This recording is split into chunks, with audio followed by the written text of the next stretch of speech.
శుద్ధ నామములో ప్రార్థన నామములు ఆమేన్.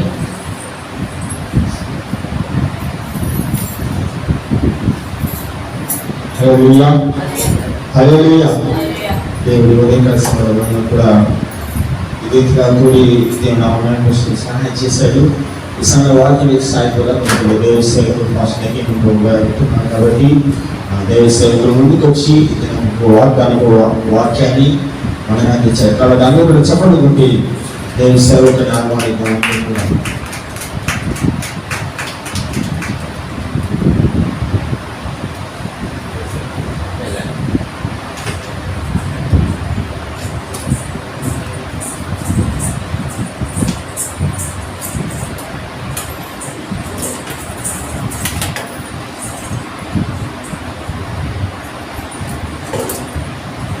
హల్లెలూయా హల్లెలూయా హల్లెలూయా. దేవునికి స్తోత్రములు. మీ అందరికీ నా హృదయపూర్వకంగా నాకు తెలుస్తున్నాను.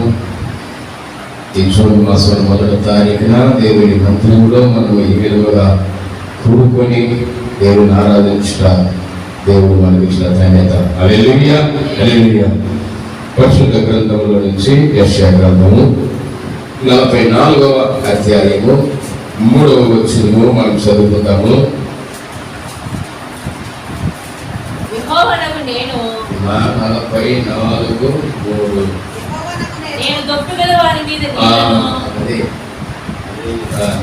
దప్పిగల వారి మీద నీళ్లను ఎండిన భూమి మీద ప్రవాహ జలములను కుమ్మరించెదను. నీ సంతతి మీద నా ఆత్మను కుమ్మరించెదను. నీకు పుట్టిన వారిని నేను ఆశీర్వాదించెదను. నీటి కాలువల యొద్ద నాటబడిన నిరవధి చెట్లు గడ్డిలో ఎదుగునట్లు వారు ఎదుగుదురు. హల్లెలూయా. క్రీస్తుల దేవుని బిడ్డలారా, ఈ ఉదయకాల సమయంలో దేవుడు మనతో మాట్లాడాడు. ఎందుకంటే దప్పిక గల వాళ్ళ మీద ఏదంట ఏమంటారు? దప్పికల మీద ఏం కుమ్మరిస్తుందంట? నీళ్లు. దప్పిక వాళ్ళ నీళ్లను ఎండిన భూమి మీద ప్రవాహ జలంలో కుమ్మరించదును. నీ సంతతి మీద నా ఆత్మలో కుమ్మరించే నీకు పుట్టిన వారిని ఆశీర్వాదిస్తానని చెప్పినాడు. హల్లెలూయా. ఎందుకంటే దేవుని దప్పిక కావాలి. ఎందుకంటే ప్రతి ఒక్కరికి దప్పికే చాలా ప్రాముఖ్యమైనది. దప్పిక ఉన్నది.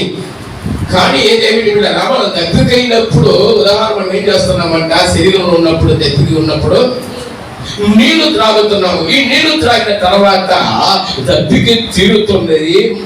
ఎందుకంటే ప్రాణము తెప్పరిల్లుతున్నది. హల్లెలూయా. కానీ దేవుని బిడ్డలారా, ఇక్కడ ఏ దప్పిక అంటే దేవుని బిడ్డలారా ఆత్మ సంబంధమైన దప్పికి. ప్రభు వాక్యం మీద మనం ఎందుకంటే ఒక దప్పిక ఉండాలి. ఎందుకంటే ప్రభు వాక్యమున మనల్ని ఆశీర్వాదములోనికి నడిపిస్తున్నది. హల్లెలూయా.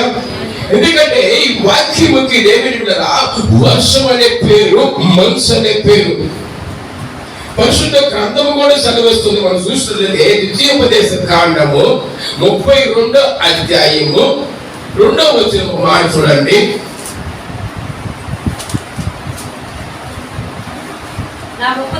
నా ఉపదేశము వానవలే కురియును, నా వాక్యము మంచు వలెను, లేత కడ్డి మీద పడు చినుకుల వలెను పచ్చిక మీద చూడండి. దేవుడా ఇక్కడ మోషే గ్రంథకర్త ఈ విధంగా రాయించున్నాడు. ఎందుకంటే నా ఉపదేశము వానవలేను, ఎందుకంటే వానవలే కురియును. ఎందుకంటే వర్షం అనేది చాలా ప్రాముఖ్యమైనది. వర్షం భూమికి ఎందుకంటే చాలా అవసరం. ఎందుకంటే ఈ వర్షము కానీ భూమికి లేనది భూమి ఎండిపోతున్నది. ఈ ఎండిపోవటం వలన దేవుని మీద లోకములు అనేకమైన పొలములు సరే పచ్చిగా గడ్డి, ఎందుకంటే అది ఎండిపోతుంది. ప్రతి ఒక్క చెట్టు భూమి మీద ప్రతి ఒక్క భూమి అంట ఎండిపోతున్నది. ఎండిపోవడం వల్ల ఫలితము ఫలించదు. హల్లెలూయా. ఎందుకంటే ఈ భూమి ఫలించాలంటే వర్షం చాలా ప్రాముఖ్యమైనది. అయితే ఈ దినాలలో వర్షాకాలంలో వర్షం రావడం లేదు, కానీ వర్షాకాలం వర్షం వస్తుంది కదా, సరిగా వర్షం రావడం లే. వర్షాకాలం కాని దినాలలో వస్తా ఉండేది వర్షాలు. బైబిల్ లేఖను సెలవిస్తుంది క్రీస్తు దేవుని బిడ్డరా, ఆయన వాక్యం ఎలా ఉందంట, వానవలే ఉన్నదంట ఉపదేశము. ఆయన వాక్యం మంచు. ఎందుకంటే గడ్డి మీద పడినప్పుడు గడ్డి పచ్చగా కనపడుతున్నది, ఎదుగుతే ఉన్నది. వాక్యం వినుతున్న దేవుని బిడ్డరా, మన హృదయం అనే భూమిలో, అంటే ఈ హృదయం అనే భూమి ఎండిపోయినది. అందును బట్టే దేవుని బిడ్డరా, మన హృదయంలో ఎందుకంటే మనం ఫలించలేకపోతున్నాము. ఆత్మీయ జీవితంలోను దేవుని స్తుతించే విషయంలో, విశ్వాస విషయంలో మనం అభివృద్ధి పొందలేకపోతున్నాము. ఎండిపోయినది. ఈ లోకము చూసినట్టు దేవుని బిడ్డరా, ఈ ఎండ ఎందుకంటే తీవ్రముగా ఉన్నది ఈ రోజుల్లో. ఎందుకంటే మనం చూసినట్లయితే నిన్నదినము కూడా వర్షం పెట్టున్నది, ఎండ విపరీతముగా ఉన్నది. కానీ ఎండకు మనం ఎందుకంటే దేవుని బిడ్డలారా, ఈ ఎండ ఎందుకంటే మనము తట్టుకోలేకపోతున్నాం. అయితే దేవుని బిడ్డలారా, వర్షము వలన భూమి ఏమైపోతుందంటే మెత్తన చేయబడుతున్నది. హల్లెలూయా. ఈ మెత్తన చేయబడినప్పుడు దేవుని బిడ్డలారా, మనుషులకు ఎందుకంటే ఒక నెమ్మది కలుగుతున్నది, ఒక విశ్రాంతి వస్తున్నది. అందుని బట్టే క్రీస్తు దేవుని బిడ్డలారా, మన హృదయం అనే భూమి అంట ఎండిపోయినది. ఎందుకు ఎండిపోయిందంటే దేవుని బిడ్డలారా, ఆశ లేదు, వాక్యం మీద ఆశ లేదు. ఈ రోజుల్లో భూమి అంట దేవుని వర్షము కొరకు కనిపెట్టుకునే ఉన్నది. హల్లెలూయా. నా ప్రజలకు నేను ఎలాగా, ఎందుకంటే విత్తనములు ఇవ్వాలి, వీరికి ఫలములు ఇవ్వాలి అని చెప్పి భూమి ఎదురు చూస్తుంది వర్షము కొరకు. అయితే దేవుని బిడ్డలారా, మన కుటుంబముల మేలు కలుగు చేయాలంటే, మన బిడ్డలకు మేలు మనం అనుగ్రహించాలంటే, ఒక రక్షణ అనుగ్రహించాలంటే దేవుని బిడ్డలారా, మనకు దప్పిక ఒకటి ఉండాలి. హల్లెలూయా. దప్పిక చాలా ప్రాముఖ్యమైనది. ఈరోజు లోక సంబంధమైన వాటి మీదనే దప్పిక కొడుతున్నారు, కానీ ఆత్మ సంబంధమైన వాటి మీద దాహమైన కంటే కరువైపోయినది. హల్లెలూయా. కరువైపోయినది. కనుక దేవుని బిడ్డ పరిశుద్ధ గ్రంథంలో సెలవిస్తుంది, మనసు వల్ల దేవుని బిడ్డ ఈ మనసు చూసినట్లయితే చూడండి, ఇక్కడ లేత గడ్డి మీద పడు సినుకుల వలెను, పచ్చిక మీద కురియు వర్షం వలె ఉండును. చూసినవా? ఎందుకంటే లేత గడ్డి మీద పడి ఒక సినుకులు పడితే ఎలా పడుతుందంట, లేత గడ్డి మీద సినుకులు పడితే అదే చూసేందుకు బాగుంటుంది. అందరూ ఎదుగుదలంటే పచ్చిక గడ్డ, అందుకని దావీదు భక్తుడు పచ్చిక గల చోట్ల నన్ను ఆయన పరుండ చేయిస్తున్నాడు అంటున్నాడు. నేనున్న దేవుని బిడ్డలారా, ఒక పచ్చిక స్థలములో, ఆశీర్వాదకరమైన స్థలములో దేవుడు మనల్ని నివసింపజేస్తున్నాడు. హల్లెలూయా. దాన్ని బట్టే దేవుని బిడ్డ లేత గడ్డి. ఈ రోజున మనం ఎలా ఉన్నామో దప్పికి చాలా అవసరము. అందుకని యెషయా గ్రంథకర్త రాస్తున్నాడు, ఇక్కడ ప్రవచన మూలంగా రాస్తున్నాడు, దప్పిక గల వారి మీద నీళ్లను. ఎవరికి దప్పికి? ఏం నీళ్లు? జీవజల నీళ్లు, నదులు. ఆయన వాక్యము ఎందుకంటే నీళ్ల వంటి వాక్యము. ఎండిపోయిన ఎందుకంటే దప్పిక కావాలి. నువ్వు నీ కుటుంబంలో ఎందుకంటే అనేకులకు దప్పిక తీర్చాలంటే ఎండిపోయి, ఎందుకంటే ఒక ఊట ఉన్నాడు దేవుని మీద, ఊటని ఊరుతూనే ఉంటుంది. మనం నీళ్లు తీయగా బావిలో నుంచి నీళ్లు తీయగా ఊట ఏమైపోతుంటే నీళ్లు ఊరుతున్నది. మనలో దేవుని బిడ్డలారా, జీవజల నదులు యేసయ్య మనలో ఎందుకంటే ఊరాలి, ఆ నదులు మనలో రావాలి. మనం ఎంతమందికి దప్పిక తెలుస్తున్నాం అని అలా మన దప్పికే తీరడం లే, పక్క వారి దప్పిక మనం ఏం తెలుసగలం. హల్లెలూయా. మనకు దప్పికి ఎందుకంటే తీరలా, తృప్తి లేదు. ఎన్ని నీళ్లు తాగినా మనకు తృప్తి ఆనకంటే దప్పికి తీరటంలే. ఎంత ఉన్నా మనకి సాగటంలే దప్పికే. క్రీస్తువులకు దేవుని బిడ్డలారా, పరిశుద్ధ గ్రంథము సెలవిస్తుంది ఇక్కడ, ఎండిన భూమి మీద ప్రవాహం, ఎండిపోయిన భూమికి ప్రవాహ జలములు వస్తున్నవి. నువ్వు ఎండిపోయి ఉన్నావు దేవుని బిడ్డలారా, నీకు ప్రవాహ జలములు దేవుడు అనుగ్రహించాలని, ప్రవాహ జలములు, పరిశుద్ధాత్మ జలములు, ఆయన వరములు నీకు అనుగ్రహించాలని. ఎందుకంటే దేవుడు ఆశపడుతున్నాడు. ఆయన నువ్వు మాత్రం తృప్తి పడేదే కాదు, నీ కుటుంబం తృప్తి పడాలా. నీ బిడ్డలకు నువ్వు ఎలాగా ఉన్నావు వాటి ఎందుకంటే క్రీస్తు దేవుని బిడ్డలా నీ సంతతి మీద ఆత్మను కుమ్మరిస్తాడు. నీకు దప్పిక ఉన్నట్లయితే, దేవుని వాక్యం మీద నీకు దప్పిక ఉన్నట్లయితే, నీ ఎండిపోయిన భూమికి దేవుని వాక్యముగా ఉన్నట్లయితే, నీ హృదయం అనే భూమికి దేవుని వాక్యం అనే వర్షము వాడ ఉన్నట్లయితే, నిత్యముగా నీ కుటుంబంలో నీ బిడ్డలకు నువ్వు ఆశీర్వాదకరంగా ఉండగలవు. హల్లెలూయా. తల్లిదండ్రులు బట్టే దేవుడు ఆశీర్వాదిస్తాడు బిడ్డలని. దేవుని వాక్యం మీద మన ఆశీర్వాదం నడిపించేది ఏది కాదు, మన సొంత ఫలం కాదు, మన సొంత శక్తి కాదు. ఎందుకంటే ఎలియాజరు అబ్రహామును గురించి సాక్ష్యం ఇస్తున్నా, యజమానుని దేవుడు బహుగా ఆశీర్వదించిన కనుక అతడు గొప్పవాడైనాడు. హల్లెలూయా.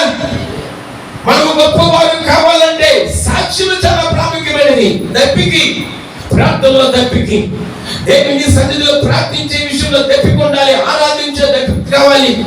దేవుని ఆరాధించాలి, ఆయన కూర్చి పాడి కీర్తించాలి. అందుకే దేవుని చూడండి, ద్వితీయోపదేశకాండం కింద ఒక మాట చూడండి, 32వ అధ్యాయంలో కూడా ఒక మాట దాంట్లోనే 3వ వచనంలో యెహోవా నామమును ప్రకటించుడి, ఏంటంటే మన దేవుని మహాత్మ్యమును కొనియాడుడి. మనం కొనియాడుతున్నామా? ఎవరిని కొనియాడుతున్నావు?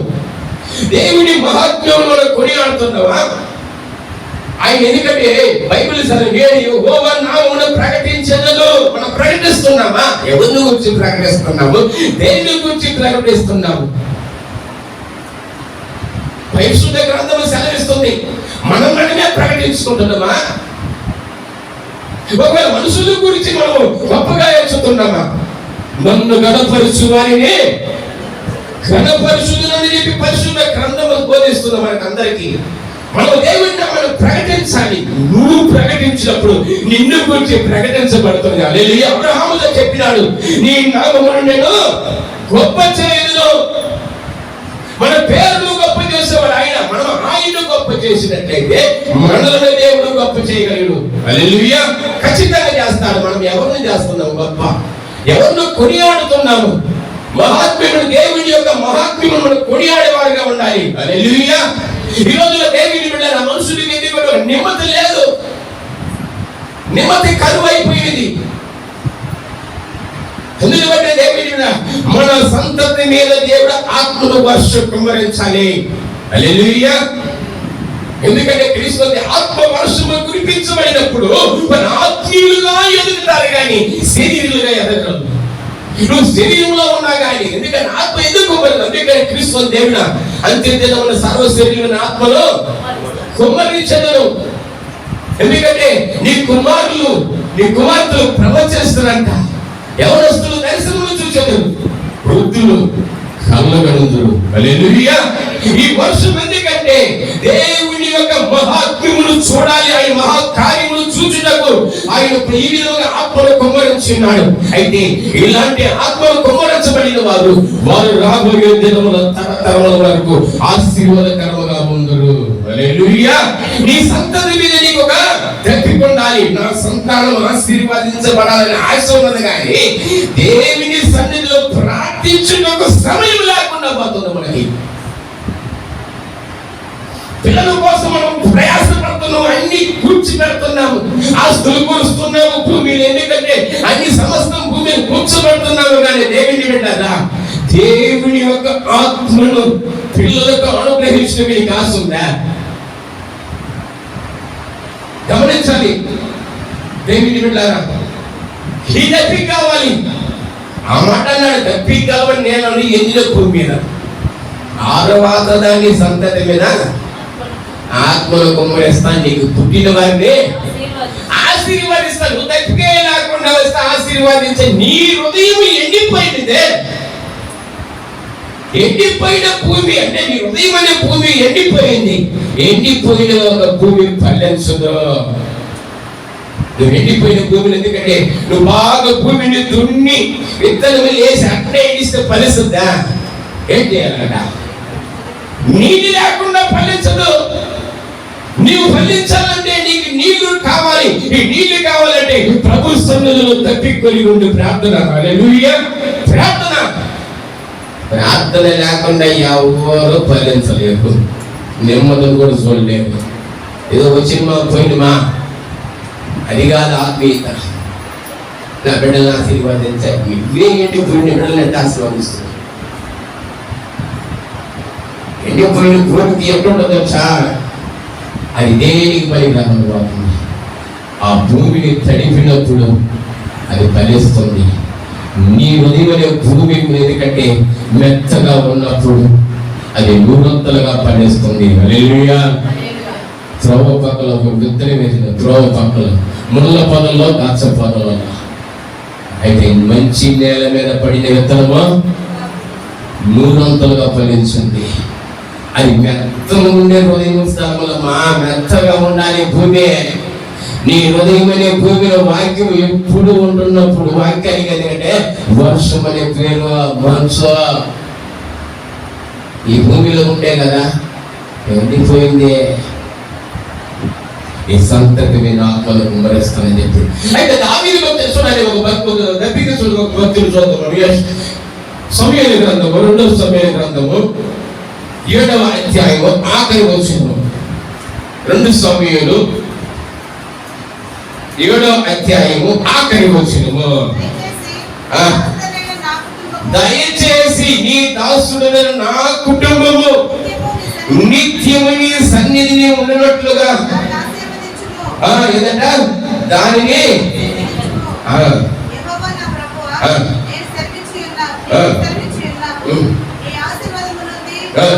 నా కుటుంబం నిత్యము ఆశీర్వాదింపబడుగా.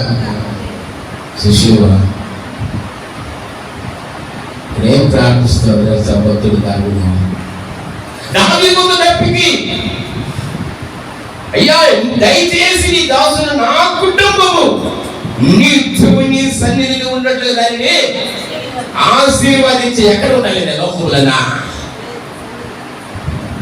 టీవీలలో నాటకాలు చూస్తాయిగా. నాటకాలు చూసిన మందిరానికి వచ్చే చాలా మంది ఎల్లప్పుడూ, ఎందుకంటే నీతి మంతుల కుటుంబంలో రక్షణ కూర్చున్న సునాలి గారి వినపడద్దంట. కొన్ని కుటుంబాల్లో సినిమా గీతాలే చూస్తా ఉంటే ఎంత బట్టి, ఎందుకంటే వాళ్ళ కుటుంబం అది ఆశీర్వాదం. సినిమాలే దరిద్రత. కొత్తల పేరు ఆ దెబ్బకి లేదు, సినిమాలు పాటలు దెబ్బకి, దేవుని వాక్యం కూర్చొని దెబ్బకి లేదు. క్రైస్తవులు కానీ సిగ్గు ఉంటే ఎందుకంటే తెలుసుకో, దేవుని పరిశుద్ధ గ్రంథం మనం తెలుసుకోవాలి. దావీదు చూడండి 18 వచ్చిన, అందులో 18 వచ్చిన ఒక మాట రాస్తున్నాడు. దావీదు రాజు లోపల ప్రవేశించి యెహోవా సన్నిధిని కూర్చుండి ఈ లాగున మనవి చేసెను, నా ప్రభువా యెహోవా, ఎంతగా నీవు నన్ను హెచ్చించుటకు నేనెంతటి వాడను, నా కుటుంబము ఏ పాటిది, ఎంత హెచ్చుగా చేసినదంతయు నీ దృష్టికి కొంచెమై మానవుల పద్ధతిని బట్టి బహుకాలము జరిగిన తర్వాత ఈ దాసుడునైన నా సంతానమునకు కలుగుబోదాన్ని వచ్చి నువ్వు సెలవిచ్చి ఉన్నావు. చాలు. జరగబోయే దానిని బట్టి దేవుడు ముందే సెలవిస్తున్నాడు. సంతానం గురించి దప్పికి, నీకున్న దాన్ని సంతానం గురించి దప్పికొన్నదా? అయ్యా నా బిడ్డను ఆశీర్వాదించ, కుటుంబం ఆశీర్వాదించయ్యా. ఆలోచనలో కొంచెము ఆయన సంకల్పము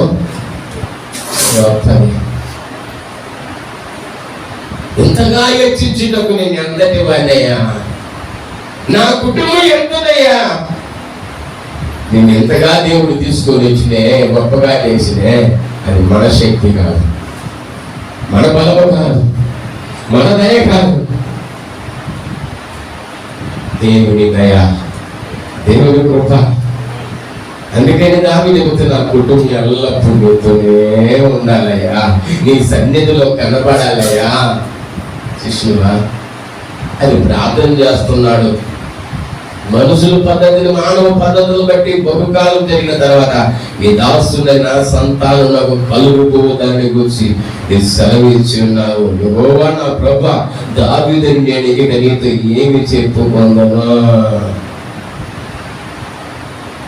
శిష్యువా, యెహోవా నా ప్రభువా, నీ దాసుడు నన్ను నువ్వు ఎరిగినావు. మనల్ని అందరినీ ఎరిగినవాడు ఆయనే. హల్లెలూయా. ఈ విధంగా తప్పిక ఉండాలి. తప్పిక చాలా ప్రాముఖ్యమైనది. దేవుని గురించి తప్పికి,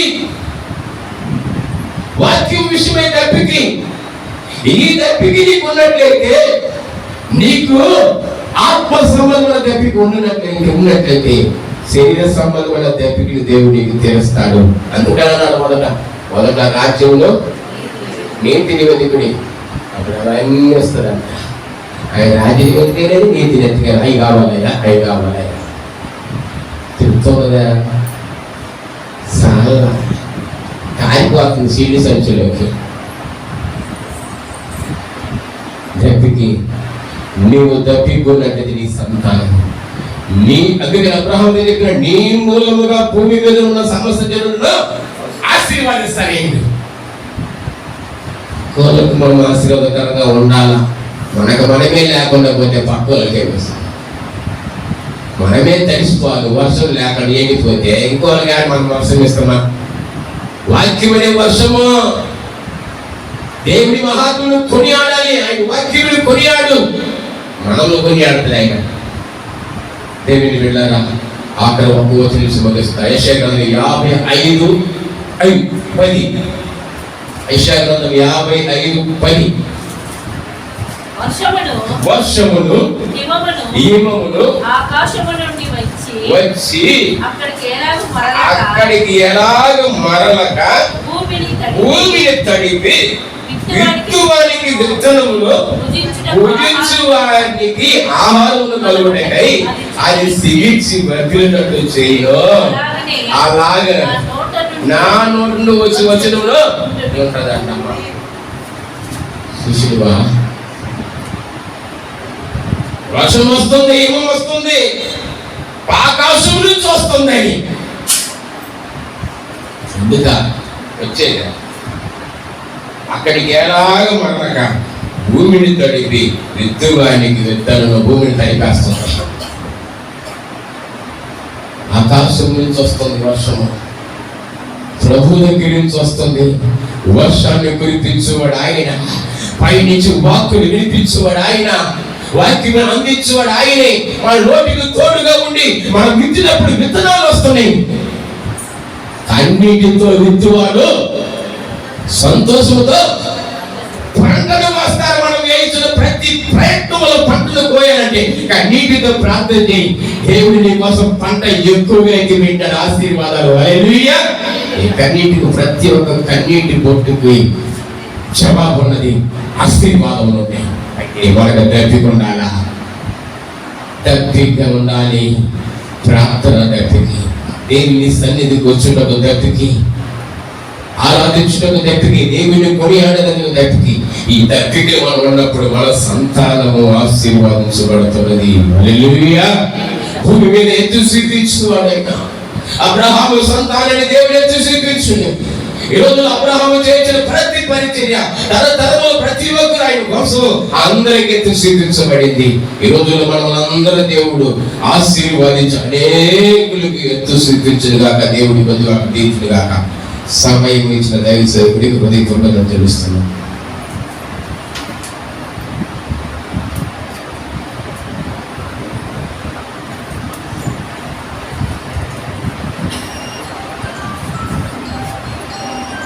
ప్రార్థన చేసుకుంటాం. వాక్యం బట్టి మనందరం ప్రార్థన చేసుకుంటాం.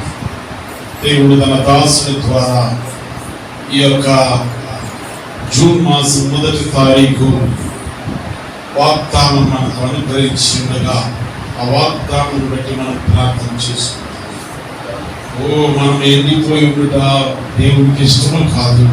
మనం నీరు కట్టి ఫలించాలని దేవుడు మనతో మాట్లాడి ఉండగా, ప్రభువా నా కట్టి దప్పిక నాకు పుట్టాలి ప్రభువా ఎండిపోయిన భూముల వలె మేము ఉండకుండా తండ్రి నీరు కట్టి ఫలించే తండ్రి భూమిగా మార్చమని అడుగుదాం. ప్రతి ఒక్కరు అడుగుదాం. ఒకవేళ మే నెల వరకు నువ్వు ఎండిపోయి ఉన్నావేమో, దేవుడు ఎవరంటే నువ్వు ఆశ కలిగి ఈ దినం ప్రార్థన చేసినట్లయితే, ఈ దినం నువ్వు ఆశపడు ప్రభువా నేను ఎండిపోయినట్టు ఉండకూడదని నువ్వు అడిగినట్లయితే, ఎండ మావులను నీటి మడుగులుగా చేయగలిగిన దేవుడు ఆయన. ఈ దినం మన అడగదాం. ఆయన ఎండ మావులను నీటి మడుగులుగా చేయగలిగిన దేవుడు, ఎడారిలో జీవజలపు నదులు పుట్టించగలిగిన దేవుడు. ప్రభువా నాకు ఆశ పుట్టించు ప్రభువా, వాక్యము చదువుకునేది ఆశ, వాక్యము చదువుకునేది ఆశ పుట్టించు, వాక్యము ధ్యానించుకునేది ఆశ పుట్టించు ప్రభువా. అడగండి, మౌనముగా ఉండకండి. వాక్యము ధ్యానించాలని ఆశ నాలో పుట్టించు ప్రభువా. వాక్యమే మా కుటుంబంలో మేము మాట్లాడుకున్నట్టు వాళ్ళు పుట్టించు ప్రభువా అని అడగండి. ఎప్పుడు ఈ విధముగా నువ్వు మార్పు చెందుతావో జీవజలపు ఊటలు నీలో నుండి పొంగి పొర్లుతాయి. ఇది అడగండి, ఎక్కడ లోపం ఉందో అడగండి ప్రభు దగ్గర. మే నెల వరకు నాలో ఈ లోపం ఉండదు ప్రభువా, జూన్ మాసం మొదలుకొని ఆ లోపం ఉండకూడదు, తీసివేయండి నాయన అడుగుతాం. దేవుడు మనలందరినీ ఇంకా ఫలింప చేయగలిగిన శక్తిమంతుడు. ఆయన వాక్యము ధ్యానించుకున్నట్టు, ఆయన వాక్యం మాట్లాడుటకు అడుగుదాం. మనం ఎందుకనగా ఎప్పుడు మనం ఆ విధముగా మారుతాము, దేవుడు మన సంతత మీద తన ఆత్మను కొంబరింప చేస్తాం. ఓ కుటుంబాలు వర్ధిల్లినట్లు ప్రభువా నాకు సహాయం ఇచ్చి,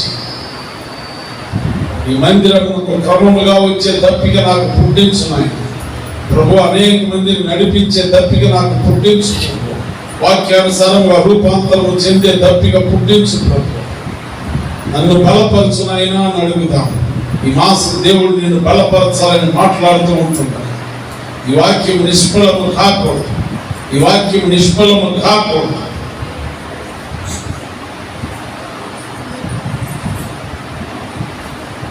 ప్రార్థన చేద్దాం. కృప కలిగిన మా తండ్రి, నీ కృపను బట్టి నీకు స్తోత్రాలు. దయ కలిగిన మా నాయన నీకు స్తోత్రాలు. ఉన్నవాడు అనువాడా నీకు స్తోత్రాలు. పరిశుద్ధమైన గొప్ప దేవానికి స్తోత్రాలు. స్తుతికి పాత్రుడు నాయన ప్రభువా, నీ కటాక్షము, నీ కరుణను బట్టి, నీ కృపను బట్టి మా తండ్రి మే నెల 5 నెలల్లో మమ్మల్ని కాపాడావు, భద్రపరిచావు. నీకు స్తోత్రాలు. 5 నెలల్లో మమ్మల్ని పక్షము నుండి నీ కార్యములు మా పట్ల చేసి జీవమునిచ్చినావు. నీకు స్తోత్రాలు తండ్రి. ఈ యొక్క జూన్ మాసం 6వ నెలలోనికి తండ్రి ప్రభువా నన్ను, మమ్మలను, మా కుటుంబాలను, సంఘమును ప్రభువా ఆయన క్షేమముగా తండ్రి మీరు నడిపించి తీసుకొచ్చి ఉన్నారు. మీకు స్తోత్రాలు తండ్రి.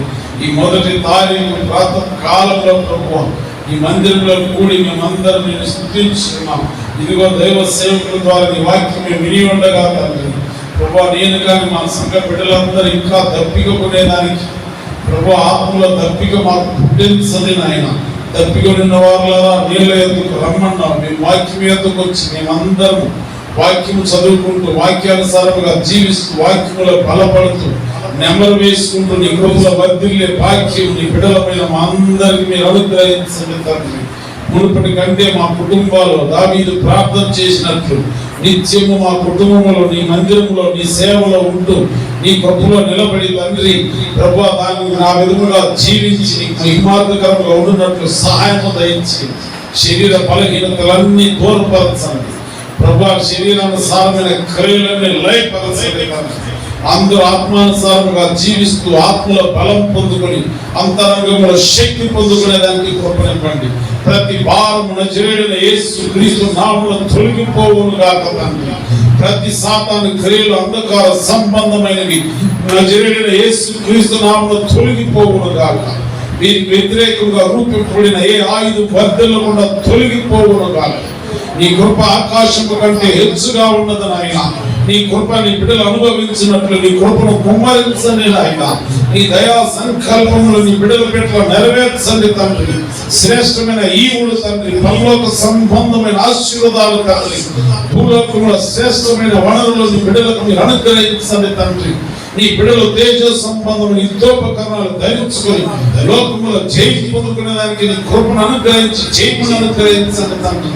సహాయం దయచేయండి. హృదయ వాంఛలు దయతో తీర్చండి, కోరికలు సిద్ధింపచేయండి, నెమ్మది నింపండి, నీ శాంతి నింపండి. నాయన నీకు స్తోత్రాలు, వందనాలు తండ్రి. నాయన సహాయము దయచేయండి. నాయన నీకు స్తోత్రం. భయంకరమైన ఎండలు తండ్రి, పగలు ఎండ దెబ్బైన, రాత్రి వెన్నెల దెబ్బైన నీకు తగలుతున్నావు తండ్రి. తగలకుండా నీ రెక్కల కింద ఆశ్రయం ఇవ్వండి తండ్రి. నీ బిడ్డలు ఎక్కడికి వెళ్ళినా నాయన నీ కాపుదల భద్రత నింపండి తండ్రి. నా సన్నిధి నీకు తోడుగా ఉంటుందని చెప్పిన దేవుడు నాయన. ఈ మాసమంతా నీ సన్నిధి వీళ్ళకు తోడుగా ఉంచి నీ కృపలో వర్ధిల్లుటకు సహాయము దయచేయండి. ఒక్కొక్క బిడ్డను పేరు పేరు వద్దని మీరు నీ కరుణ గల హస్తము మీరు మీద ఉంచి మీరు ఆశీర్వదించమని వేడుకుంటున్నాము తండ్రి. సహాయము దయచేయండి నాయన, నీకు స్తోత్రాలు. నేను ఆ వాక్యం అందించిన దైవ సేవకులను తండ్రి ప్రభా, ఇంకా నీ రాజ్య వ్యాప్తి కొరకు, నీ సేవ కొరకు బలముగా వాడుకొని వేడుకుంటున్నాము తండ్రి. ఈ మాసములో మేము ఇంకా నీ పరిచర్య బలముగా చేయడం ఆయన. ఇదిగో ప్రతి ఆరాధనలో మీరు ఉండండి నాయన. శనివారం జరుగుతున్న వీకెండ్లో ఆయన అందిత మెట్రికులేషన్ లో రెండవ శనివారం జరుగుతున్న ఉపవాస కుటుంబంలో మీరు ఉండండి నాయన. ఇంకా సేవ సరిహద్దులు ఈ మాసంలో విశాలపరచండి తండ్రి. ఈ కృపలో నాయన సహాయం చేసి నడిపించి నీకు మహిమ తెచ్చుకోండి, ఆశీర్వదించండి. నజరేయుడు పరిశుద్ధుడు రక్షకుడైన యేసు పరిశుద్ధమైన నామమును బట్టి ప్రతిఫలాన్ని వేడుకుంటున్నాము తండ్రి. ఆమేన్. పరలోకమందున్న మా తండ్రి, ఈ నామం పరిశుద్ధపరచబడును గాక. మీ రాజ్యం మాకు వచ్చును గాక. ఈ చిత్తం పరలోకమందు ఎలాగో అలాగే భూమి మీద నెరవేరును గాక. మాకు కావలసిన ఆహారం నేడు మాకు దయచేయండి. మా రుణస్థులను మేము క్షమించిన ప్రకారం మా రుణములను క్షమించి మమ్మల్ని శోధనలోకి తేక దుష్టుడు తప్పించుకుని రాజ్యం నిరంతరం నీవు నామము తండ్రి.